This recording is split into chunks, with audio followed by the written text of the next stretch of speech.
Time to go back in time. Why? Because it's been absolutely ages since I reviewed anything pre-90s. So I thought, why not go back all the way and dive into a recommendation from the 70s, and a bloody iconic one at that. So hello and welcome to a review of the very first full-length anime series from the Lupin III franchise, and you'll never guess what it's called. So yeah, Lupin III is a 23-episode crime comedy series based on the manga of the same name by Monkey Punch. It aired between 1971 and 1972, was produced by TMS Entertainment, written by Soji Yoshikawa, and directed by Misaki Isumi and those two gargantuan Ghibli titans, Isao Takahata and Hayao Miyazaki. I know, right? But before we say anything more about the series itself, how about we have ourselves a little bit of a Lupin III history lesson? Why? That's like school. I don't want to learn. Learning? Well, I'm gonna do it anyway, because learning's fun. So there.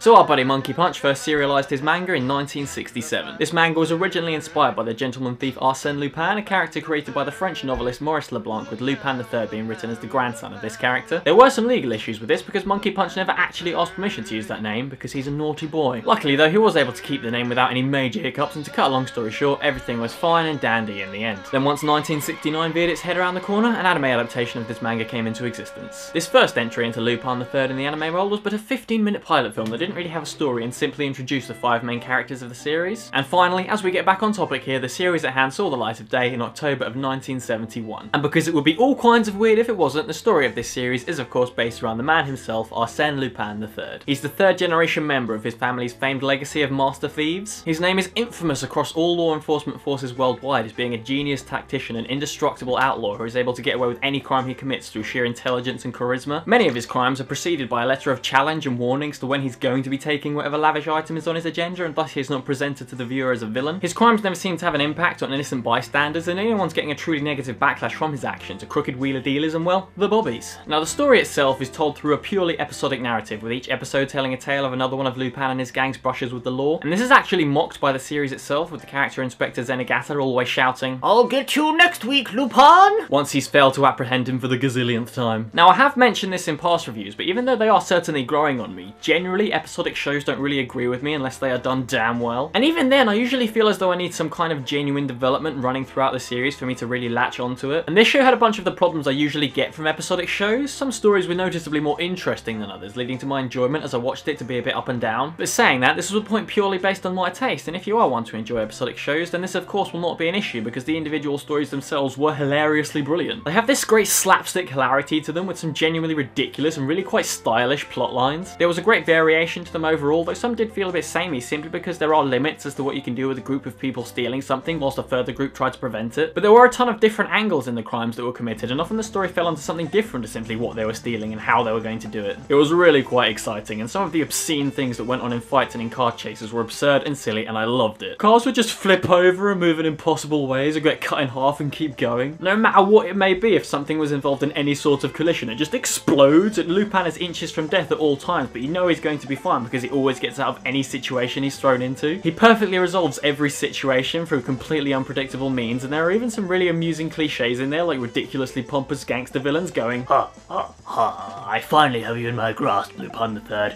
and you will never escape my mighty meaty clutches," to a captured Lupin, and it gives him just enough time to escape or be rescued. This kind of stuff often came completely out of nowhere, which made it so much fun to watch, and the best thing is it was also simple. They were just charming little adventures of guns and gangsters with a perfect amusing tone that made it feel like I was watching some oddball Japanese Looney Tunes. And this premise could of course not exist without an equally amusing troupe of characters, and they all delivered. The characters who just had an episode in the spotlight filled their parts well, and though some of these villains seemed a bit ignorant and one-dimensional, it worked because of how simple this thing was. And a bunch of these villains had comically bulbous pointy eggheads too, and I don't know why, because I swear there were like 5 of them. As amusing as egg-shaped heads are, that is besides the point, because I wish to tell you all about the titular man himself, Lupin III. I've mentioned him a fair amount already, but to sum up, this guy is a proud, eccentric, cocky, and straight up just cool man. And he is such a man. His only clear weakness and vice is women, and beyond that, he's a brilliantly intelligent criminal who is presented to make you aware that if he put his mind to it, he could probably do anything. He has this great mischievous charisma, and he served as an ideal core to exist at the centre of a show that perfectly utilised the lengths you can go with a character like this. And always by his side was the calm and composed, gunslinging dynamo, Daisuke Jigen. He's an immensely loyal and reliable partner to Lupin, but he's not a pawn as he still has a mind of his own when it comes to it. He was dutiful and as cool as a cucumber.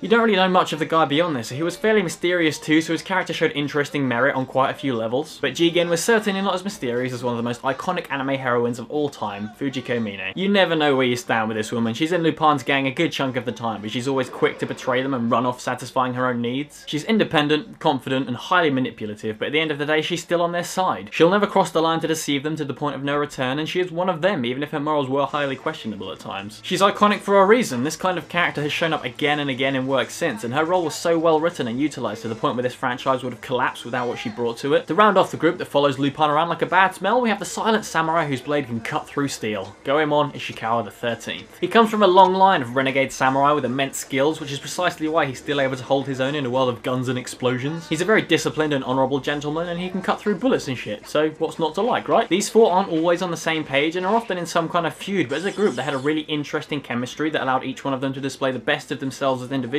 while showing what they could do collectively. But there is one lad with a mighty righteous chin that certainly was not part of this group. Far from it, in fact, as he is the man whose life goal is to capture Lupin III, Inspector Koichi Zenigata. As a character on the surface, he's very foolish and gullible, and in a way more of a comic relief character than the others. He allowed for some of the sillier moments in the series to come to pass, and the way he was so easy to manipulate had him coming across as a limitless fountain of tomfoolery. But there was one very important thing to him beyond that I was really into. This guy's philosophy on life and his reason for being alive is to capture Lupin, so firstly, though he doesn't admit it, he has bucket loads of respect for the guy, but you also can't live without him. Times show up where it seems like Lupin may be captured or die, and Zenigata is at a loss because he has no idea what he's to do with himself afterwards without his fated rival and sworn adversary. I thought he was pretty great in general, and all of these guys with their excellently shaped heads and supremely lanky designs were so memorable and visually iconic because of this very distinct identity Monkey Punch has given them. So I do really like the design and everything on that side of this thing's visuals, but as far as the animation quality itself goes on this thing, it is very dated. And when I've watched and even reviewed much older shows before, they've often had that something extra, a bit of flair or visual mystique that gave something to it you really don't see these days. But this thing's age did show very clearly to me, and it was much more noticeable, so for those of you guys who are reluctant to get into older series, this thing is probably going to be pretty hard for you to get behind. But saying that, with my initial impressions of this thing's animation taken into account, for those of you who have been put off of older shows by the visuals, do bear in mind you get used to it quickly. Before watching this, I've been watching the new shows of the summer season, and so diving into this, I was like, the show looks like my granddad's face. But after a few episodes, I'd completely gotten into it and forgotten why I felt it was so dated when I stuck it on. Pretty loose point, to be honest, but I just know so many people feel age is such a horrible barrier, so I thought I'd throw it out there. Disregarding its age though, there were a couple of very noticeable flaws in the animation here and there, where the lip sync would be off or something strange would happen in the line art, but it was infrequent, and either way, for its time, it's nothing to complain about. And this dated feeling was also very present in the quality of the audio, but in this case it was exclusively from a recording standpoint. Most of the audio effects sounded really clunky and rigid, but much as with the visuals, you get used to this, and it is just an issue coming down to expectations based on modern production quality. Aside from this, the voice acting was lively and eccentric, and the music was really smooth and stylish, even if every song seems to have lyrics trying their hardest to remind us what the protagonist's name is.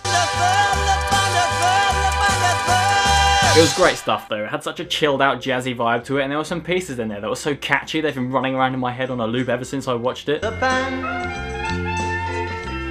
is a nice man.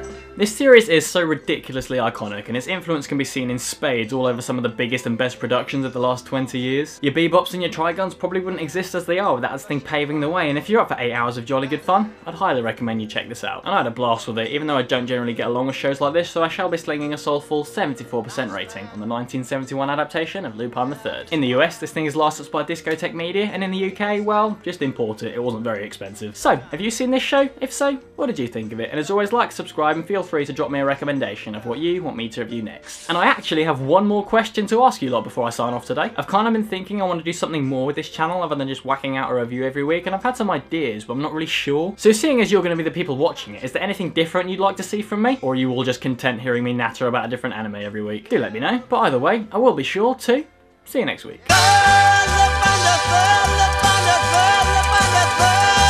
I really can't get over these lyrics, there's so much depth to them, but I keep messing up. Just flow with it. Let the lyrics become you. Okay. Lupin the Third. Lupin the Third. Lupin the Third. Lupin the... What is it? I forgot what comes next. It's okay. Just revise the lyrics again and give it another go. Okay, let's go. Lupin the Third. Lupin.